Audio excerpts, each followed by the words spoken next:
Oh, my bad. Didn't know I was in the camera. Get me. All right. Okay. All right. It can't take too long. Okay. So you started? Yes. My name is Victor Morgan, and I will be speaking to you this evening about the marginalization of African Americans in America. According to innercity.org, in 1619, 20 Africans were brought as slaves to the United States in Jamestown, Virginia, by a Dutch slave trader who exchanged these Africans as cargo for food. The systemic destruction of the black family was put in motion. After the early English settlers realized how profitable the slave trade had become, ever since that first transaction took place, the story of African Americans in America has been plagued with sometimes inexplicable triumphs and tragedies. African Americans have had to fight doubly hard for every success and failure they have encountered in the United States. The marginalization of African Americans by the early European settlers was put in motion so that those who saw the slave trade as the only viable option for economic supremacy could maintain the status quo. This practice of separating the black family came to be known as divide and conquer. Black families were separated. Sometimes black men were lynched for looking at white women or for speaking out about the inequities they faced at the hands of the white masters. Blacks were brought into this country they were chained. When the Founding Fathers declared independence from Great Britain in 1776, they wrote these famous words, which have now become our mantra as United States citizens. We hold these truths to be self-evident, that all men are created equal, that they are endowed by their Creator with certain unalienable rights, that amongst these are life, liberty, and the pursuit of happiness. African Americans, even after these famous words were written into the Constitution, continue to be marginalized and victimized.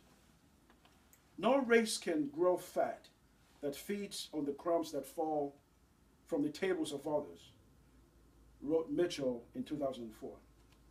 In 2012, 27.2% of African Americans fell below the poverty line, according to Huffington Post. These are not just abstract numbers. These numbers can be tied directly to some of the covert, subversive policies that still permeate our society today.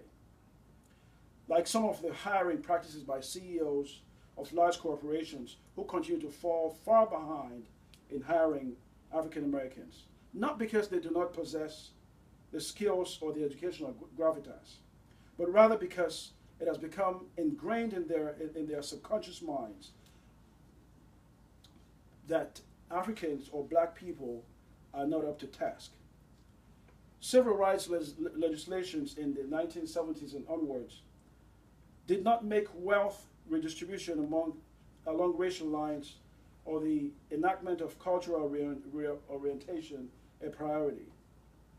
So Africans or African Americans after the abolition of the slave trade started with nothing as it relates to strong financial background, even though they paid the ultimate sacrifice with their sweat and blood for most of what we have here in the United States today.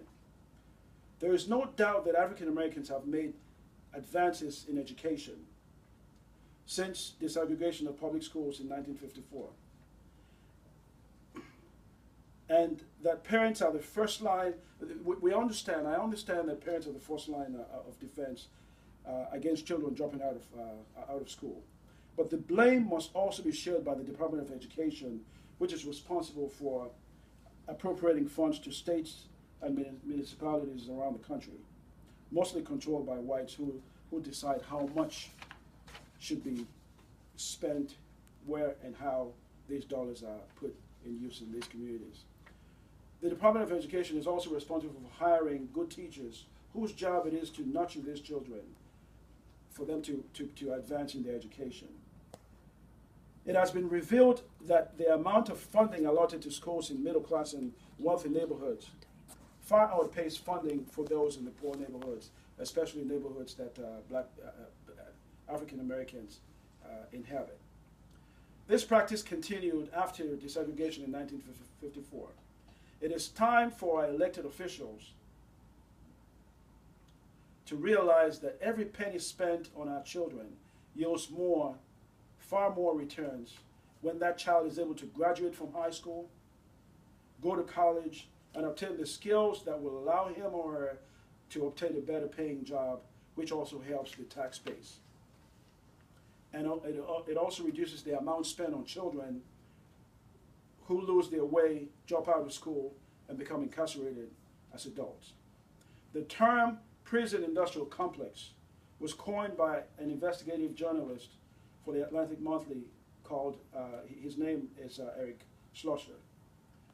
The average cost of incarceration of one individual annually is $31,307 a year, or $63.4 billion annually for the entire country. According to the NAACP, African Americans are 6 times more likely to be incarcerated, even though they make up 13.2% of the population. African Americans constitute nearly 50% of the prison population in the United States. About 14 million Caucasians and 2.6 million African Americans report using illicit drugs, but African Americans are sent to prison for drug offenses at 10 times the rate of Caucasians. These are jarring numbers when we put things in perspective. We are constantly recruiting high-skilled individuals from other countries. Why not invest some of that money that we use or spend on the prison industrial complex on African children, on African Americans? We have the potential to become a nation with an even higher percentage of highly educated individuals if we can put our biases aside and see African American children as worthy of the investment. It is true that we must be held accountable for our actions, but with the disparity in arrests, public school funding, equal pay for equal work, and the list goes on, there must be a point when people of goodwill must realize that something is wrong with this picture and fight to change it.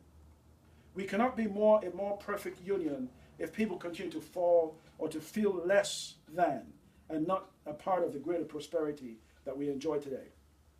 We must begin to address these problems in quantifiable measures to make a difference in the lives of African Americans who feel like they have been forgotten.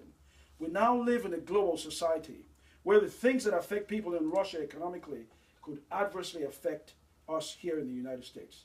So if people here feel like more can be done, but do not see the effort being made to rectify the problems, people tend to resort to less favorable ways of fixing their individual or collective problems. Our Pledge of Allegiance states, one nation, under God, indivisible, with liberty and justice for all. Every citizen must be treated equitably. We all have aspirations and dreams to become somebody. If we are to continue to be a great nation, we must continue to take care of our own. We must be good stewards of the prosperity God has bestowed upon this great nation. There is no time, no better time in the history of the world to strive to be better people. If not now, when? And I also have, this is the rope that was used to lynch Africans, and sometimes they were bound and gagged. Thank you very much. God bless. I got good.